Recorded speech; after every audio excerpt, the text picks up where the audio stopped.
Number 15. Alexander's death in Babylon. In June 323 BCE, inside Nebuchadnezzar II's palace complex in Babylon, Alexander the Great fell ill while planning Arabia. He was 32, and his armies had dragged Macedonian power from Greece and Egypt to Persia, Bactria, and northwestern India. Ancient accounts describe fever after feasting and drinking, worsening over roughly 10 to 12 days until he could no longer speak. The danger was immediate. No adult heir. Roxana was pregnant. Philip III Aridius lacked authority. Perdiccas held the royal seal, while Ptolemy, Seleucus, Antigonus, and Lysimachus measured the wreckage. One sickbed broke the empire.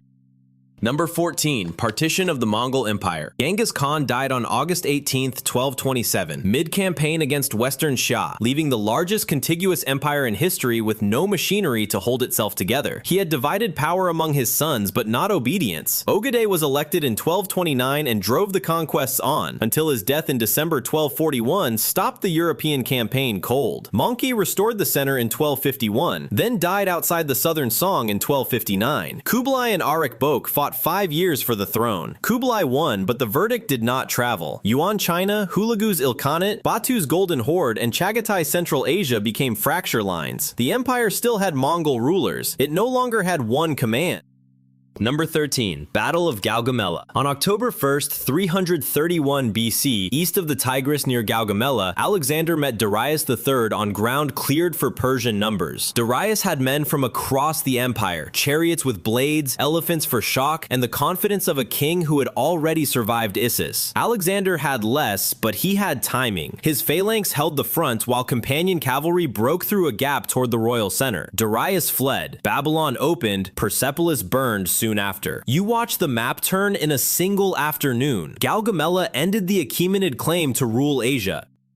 Number 12. Battle of the Zab. The Battle of the Zab broke the Umayyad world on January 25, 750, beside the Great Zab River in northern Mesopotamia in present-day Iraq. Marwan II marched east from Syria to crush an Abbasid revolt born in Khorasan under Abu Muslim. Instead, Abdallah ibn Ali's army shattered him. You watch the map tilt from Damascus toward Iraq in a single defeat. Marwan fled through Syria and Egypt, then was pursued and met a fatal end at Busir that same year. In Kufa, Abu al-Abbas al-Safa became caliph. The Abbasid age had begun in bloodshed.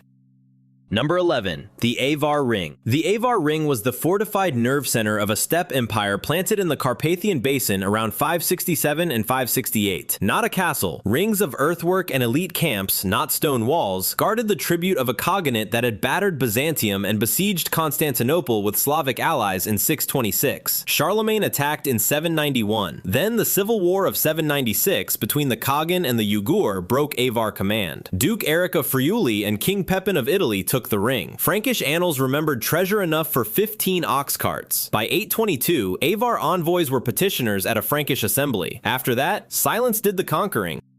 Number 10. Burning of Ordu Balik. In 840, a steppe capital in the Orkhon Valley of present-day Mongolia went up in flames, about 30 kilometers from where Karakorum would later rise. Founded after 744, the Uyghur Khaganate had ruled Mongolia for nearly a century and had once helped Tang China recover Chang'an and Luoyang in 757. Then famine, epidemic, succession conflict, and court factions hollowed it out. The Yenisei Kyrgyz, led in Chinese sources by Aresh, struck. The Khagan did not survive, and Ordu Balik was destroyed. Uyghur survivors scattered to Ganzhou and Kocho, while the Kyrgyz inherited a victory they could not turn into an urban empire. You are watching a capital burn and a people become a diaspora, and next, empire meets a room it cannot escape. Number 9. Battle of Cajamarca. On November 16, 1532, you are in Cajamarca, high in present-day Peru, where Francisco Pizarro brings about 168 Spaniards into the Andes. Atahualpa arrives with an estimated 5,000 followers after crushing Huáscar in the Inca Civil War. Spanish cavalry, steel, firearms, and artillery erupt from the buildings around the plaza. The Sapa Inca is captured alive. With him, Tawantinsuyu's administrative and sacred machinery snaps. A ransom room is filled once with gold and twice with silver. Pizarro takes it, then has Atahualpa garroted on July 26, 1533. The road to Cusco opens.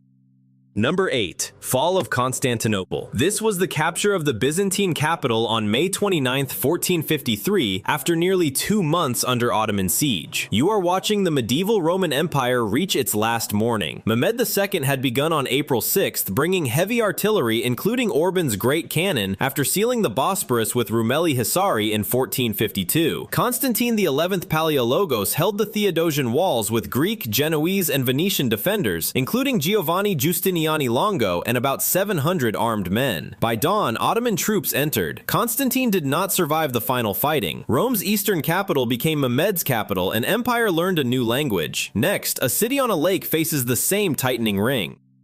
Number 7. Siege of Tenochtitlan. Tenochtitlan rose from Lake Texcoco, an island capital of causeways, canals, and tribute. Cortez entered on November 8, 1519, and Moctezuma II received him. Then the Spanish seized the emperor, and the massacre of Tlaxcala turned the city against them. After the Noche Triste, Cortez rebuilt at Tlaxcala. He understood that without the lake, the city was an island waiting to starve. In May 1521, 13 brigantines and indigenous allies closed the water. Smallpox had gutted the defenders. 75 days later, Cuauhtémoc was captured and the capital was broken stone. Number 6. Nader Shah's sack of Delhi. In March 1739, Nader Shah entered Delhi with the defeated Mughal emperor beside him, after crushing Muhammad Shah at Karnal on February 24th. A border quarrel over Afghan fugitives had exposed the verdict. The Mughal Empire could not protect its own gates. On March 22nd, rumors that Nader was dead triggered attacks on Persian troops. His answer was massacre. Chandni Chowk and the bazaars filled with bodies. Tens of thousands died. By May, the Peacock Throne, the Koh-i-Noor, the Darya-i-Noor, gold, silver, jewels, and coin were gone. The empire survived formally, its authority did not. Number 5. Battle of Mabuila. Mabuila turned a border dispute into a royal catastrophe. On October 29, 1665, King Antonio I, Navita Ankanga, marched to defend Congo's influence on the frontier against Portuguese Angola's power from Luanda. Luis Lopez de Sequeira met him with Portuguese troops, African auxiliaries, and Imbangala fighters. The Portuguese broke the Congolese army. Antonio died on the field, and more than 100 title holders, clergy, and officials fell with him. Congo survived, but its center did not. Kinlaza and Kimpanzu rivalry opened a civil war that dragged Congo into fragmentation and fed the Atlantic slave trade. Number 4. 1897 Benin Punitive Expedition. When acting consul general James Robert Phillips pushed toward Benin City in January 1897, Oba Ovanramwen Nogbaisi's court had already warned foreigners away. Near Ugbin, close to Guato, the party was attacked. Several British officials and African carriers lost their lives. Britain answered in February with roughly 1,200 troops, sailors, and marines under Rear Admiral Sir Harry Holdsworth Rawson. You watch a kingdom become a target on the imperial map. Benin resistance fell, parts of the city burned, and the palace was seized. Thousands of bronzes and ivories were looted. The Oba was exiled to Calabar. His bronzes got London. Number 3. Taiping Rebellion. The Taiping Rebellion tore through Qing China from 1850 to 1864, led by Hong Shuquan, a Guangdong Hakka schoolteacher who claimed to be the younger brother of Jesus Christ. A local Guangxi revival movement became a rival state fast enough to seize a dynasty's jugular. In January 1851, Hong proclaimed the Heavenly Kingdom at Jintian. By March 1853, Taiping armies held Nanjing, renamed it Tianjing, and dominated the Yangtze Valley.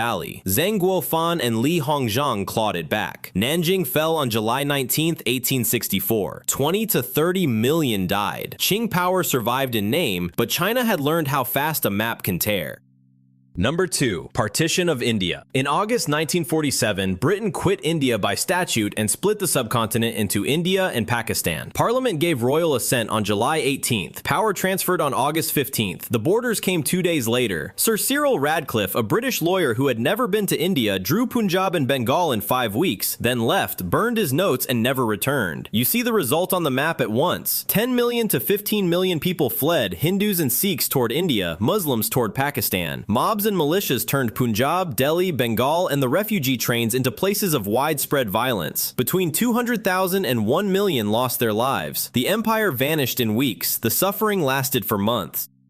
Number 1. Oyo Collapse Slave Wars. You were in southwestern Nigeria, where Oyo once made power look permanent. From Oyo Ile, north of present-day Oyo, the Alafin commanded routes between forest and savanna, while Dahomey felt the weight of Oyo cavalry and tribute. Then, the balance broke. The Oyo Messi challenged the throne. Provincial commanders grew dangerous. Around 1796, Afanja at Ilorin rebelled against Alafin Awole and called in Fulani and Yoruba Muslim allies, including Alimi. Ilorin slipped away, then entered the Sokoto orbit. By about 1835, Oyo Ile was abandoned. War spread. Captives became currency. Empire had become inventory.